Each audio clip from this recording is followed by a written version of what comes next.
आज की वीडियो में हम डिस्कस करने वाले हैं ऐसे इंपॉर्टेंट चेंजेस जो कि एप्लीकेबल होने वाले हैं फ्रॉम 1 अक्टूबर 2024 से। चलिए देखते हैं वो क्या-क्या चेंजेस है। वीडियो को बिल्कुल स्किप नहीं करना, एंड तक देखना है। तो स्टार्ट करते हैं वीडियो को। Hello everyone, welcome back to our YouTube channel knowledge warehouse. This is Charu Agarwal, by profession chartered accountant. अगर आपको मेरी वीडियोस बेनिफिशियल लग रही है, प्लस अगर अपनी नॉलेज इनहेंस हो रही है, तो सब्सक्राइब करिए मेरा channel knowledge ware house.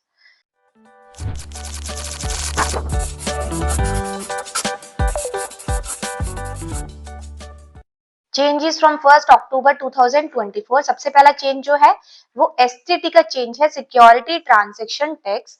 The STT has increased on future and option. जो एसटीटी है वो बढ़ गया है फ्यूचर एंड ऑप्शंस पे टू 0.02% एंड 0.1% रिस्पेक्टिवली। तो पहले जो फ्यूचर पे था, फ्यूचर पे एसटीटी लगता था, वो लगता था 0.0125%, और अब फ्रॉम 1 अक्टूबर 2024 से कितना लगने लग जाएगा, वो 0.02%। अगर हम ऑप्शन की बात करें तो ऑप्शन में पहले लगता था बिफोर 1 अक्टूबर 2024 से पहले 0.0625% लगता था, और अब ये बढ़कर 0.1% हो गया है। तो ये चेंज आया है एसटीटी का, जो कि 1 अक्टूबर से एप्लीकेबल हो जाएगा। तो नेक्स्ट चेंज जो है वो आधार से रिलेटेड है। In order to prevent PAN misuse and duplication, the provision that permit an Aadhaar enrolment ID in lieu of Aadhaar number, Aadhaar in ITRs and PAN application will no longer be applicable. अब applicable नहीं होगा ये जो Aadhaar enrolment ID को use किया जाता था। अब आधार एनरोलमेंट आईडी को एक्सेप्ट नहीं किया जाएगा in lieu of Aadhaar in ITR PAN application from this date to plug PAN misuse and duplication. तो पेन का बहुत ज्यादा मिसयूज हो रहा था, डुप्लीकेशन भी हो रहा था पेन का। तो इस रीजन के कारण पहले अलाउड किया जाता था कि आधार एनरोलमेंट आईडी को आप यूज कर सकते हैं, लेकिन अब वो एक्सेप्ट नहीं की जाएगी फ्रॉम 1 अक्टूबर 2024। नेक्स्ट हम चेंज देखते हैं। चेंज आया है बैक ऑफ शेयर्स का। तो buyback of share will be subject to share holder level taxes much like a dividend. तो बिफोर 1 अक्टूबर 2024 से पहले जो है, जो बायबैक ऑफ शेयर पे ना क्या होता था, कंपनी टैक्स पे करती थी। अब जो है कंपनी को टैक्स नहीं पे करना है, अब जो है वो शेयर होल्डर को टैक्स पे करना पड़ेगा जैसे वो डिविडेंड पे करते हैं। क्लियर यहाँ पर? तो अब बायबैक ऑफ शेयर्स में अब किसकी रिस्पॉन्सिबिलिटी आ गई है, शेयर होल्डर की रिस्पॉन्सिबिलिटी आ गई है, अब कंपनी की रिस्पॉन्सिबिलिटी नहीं है। This will result in higher tax burden for investor. तो इन्वेस्टर पे ही हाई बर्डन हो गया ये। Additionally share holders acquisition cost of this share will be taken into account when calculating any capital gain or losses। Clear यहाँ पर? Buyback, अगर buyback of shares हो रहा है तो उसकी अब जो है इन्वेस्टर के ऊपर ऑब्लिगेशन आने वाली है, अब कंपनी के ऊपर ऑब्लिगेशन नहीं है इसकी। नेक्स्ट हम चेंज देखते हैं फ्लोटिंग रेट बॉन्ड टीडीएस। जो टीडीएस है वो डिडक्ट होगा 1 अक्टूबर से। 10% लगेगा from the specified central and state government के बॉन्ड पे, इंक्लूडिंग चाहे वो फ्लोटिंग रेट बॉन्ड भी हो। और इनकी जो लिमिट दी हुई है 10,000 की थ्रेशोल्ड लिमिट दी हुई है, जिसके बाद जो है टीडीएस डिडक्ट होगा। अगर 10,000 से ज्यादा होता है तभी जो है वो टीडीएस को डिडक्ट किया जाएगा 10% पे। इसका ये मतलब है कि अगर आपका जो रिवेन्यू है वो 10,000 से कम हुआ तो ही आपका जो है टीडीएस की एप्लीकेबिलिटी होगी कितना, 10%।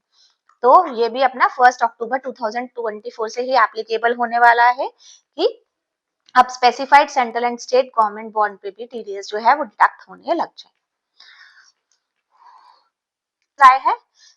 तो नेक्स्ट चेंज है टीडीएस में चेंज है। तो टीडीएस के चेंजेस को डिस्कस करने से पहले मैं आपको ये बता देती हूँ कि सिर्फ इसके रेट्स में ही चेंज आया है, लिमिट में चेंज नहीं आया। लिमिट जो है वो एज इट इज की एज इट इज है। अगर किसी की 30,000 है तो वो 30 ही है, किसी की 50 है तो 50 ही है। तो लिमिट में कोई चेंज नहीं है, सिर्फ टैक्स रेट्स में ही चेंज आया, टीडीएस रेट्स में ही चेंज आया है। तो सबसे पहले है सेक्शन 194 DA, जो कि अगर आप पेमेंट हो रही है in respect of life insurance policy, तो जो आपका टीडीएस है 5% की बजाय आप 2% टीडीएस डिडक्ट होगा फ्रॉम 1 अक्टूबर 2024 से। नेक्स्ट जो चेंज है वो चेंज है सेक्शन 194G में, दैट मीन्स कमीशन पे कमीशन पे जो टीडीएस डिडक्ट होता है, किस कमीशन पे, जो कि सेल होती है लॉटरी के टिकट पे, उस पे 5% पहले टीडीएस कटता था, वो 2% कर दिया गया है। देन अगर हम बात करें सेक्शन 194H की, जो कि है कहता है कि अगर आप पेमेंट कर रहे हो कमीशन और ब्रोकरेज, उस पे आपका 5% टीडीएस डिडक्ट होना चाहिए, लेकिन अब 1 अक्टूबर से उस पे 2% टीडीएस ही डिडक्ट होने वाला है। नेक्स्ट हम बात करें section 194IB, that means payment of rent by certain individual और एचयूएफ जो पेमेंट ऑफ रेंट कर रहे हैं, उस पे आपका पहले 5% टीडीएस डिडक्ट होता था और अब आपका 2% टीडीएस डिडक्ट होगा। तो इन सेक्शन में जहां पर भी आप फॉल करते हो तो आप ध्यान रखिए, आप आपका जो टीडीएस रेट है वो कम हो गया है। देन अब बात करें सेक्शन 194M की, payment of certain sum by individual और एचयूएफ, अगर वो 194M में जो है टीडीएस डिडक्ट करे तो 5% की बजाय 1 अक्टूबर से 2% में ही डिडक्ट करेंगे। देन हम बात करें सेक्शन 194O की, that is payment of certain sum by e commerce operator और e commerce to a e commerce participant. अगर ई कॉमर्स ऑपरेटर जो है ई कॉमर्स पार्टिसिपेंट को कुछ पेमेंट कर रहे हैं तो पहले 1% टीडीएस डिडक्ट होता था और अब सीधा वो है 0.1% टीडीएस डिडक्ट होगा। देन हम बात करें सेक्शन 194F की, तो इसमें जो टीडीएस डिडक्ट होता था 20% डिडक्ट होता था, किस पे होता था, ऑन पेमेंट ऑन रीपरचेज अगर हो रही है यूनिट्स, म्यूचुअल फंड के द्वारा अगर रीपरचेज हो रहा है यूनिट्स या फिर यूटीआई के द्वारा, तो उस पर टीडीएस क्या करता था 20%। अब जो है वो टीडीएस को हटाया गया, वो ओमिट ही कर दिया गया। अब देयर इज नो नीड कि आपको टीडीएस की कोई भी, अब जो है आपको टीडीएस काटने की जरूरत ही नहीं है। देन हम ठीक है section 194IA, that means TDS on sale of immovable property. तो ये इसमें क्लैरिफिकेशन आई है, इसमें कोई रेट चेंज नहीं हुआ, इसमें कोई लिमिट चेंज नहीं है, सिर्फ एक जस्ट क्लैरिफिकेशन है। अगर आपने प्रॉपर्टी बेची है और उस प्रॉपर्टी की जो वैल्यू है वो 50 लाख से ज्यादा है, चाहे आपके हिस्से में जो है वो 30 लाख आ रहे हो, 40 लाख आ रहे हो, 20 लाख आ रहे हो, 10 लाख आ रहे हो, लेकिन जो उसकी प्रॉपर्टी की वैल्यू है 50 लाख से ज्यादा है, तो इस केस में आपको भी टीडीएस जो है वो डिडक्ट करना पड़ेगा। रेट सेम है, लिमिट सेम है, जस्ट एक क्लैरिफिकेशन आई है सेक्शन 194IA में। TDS on sale of immovable property, मतलब प्रॉपर्टी की वैल्यू देखनी है हमें।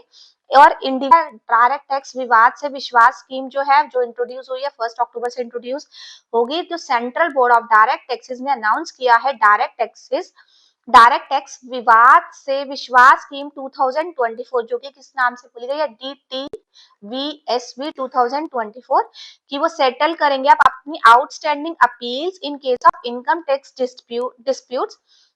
तो अगर आपका कोई भी केस फंसा हुआ है, जिसका आपका केस चल रहा है और आपकी जो डिमांड है वो पेंडिंग है, तो उस केस में आपके पास बहुत अच्छा ऑप्शन है कि आप इस स्कीम को जो बेनिफिट उठाए और अपने सारे डिस्प्यूट्स जो है वो क्लियर करें। तो ये जो है ये एप्लीकेबल होगा आपको 1 अक्टूबर 2024 से। तो अगर आपका कोई भी ऐसा केस है जिसमें आपकी डिमांड निकलती है, तो आप इसका बेनिफिट ले विवाद से विश्वास स्कीम का। तो होपफुली आपको ये वीडियो समझ आई होगी कि क्या क्या चेंज आ रहा है 1 अक्टूबर 2024 से।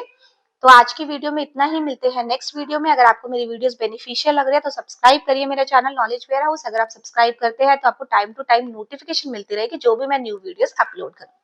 Thank you.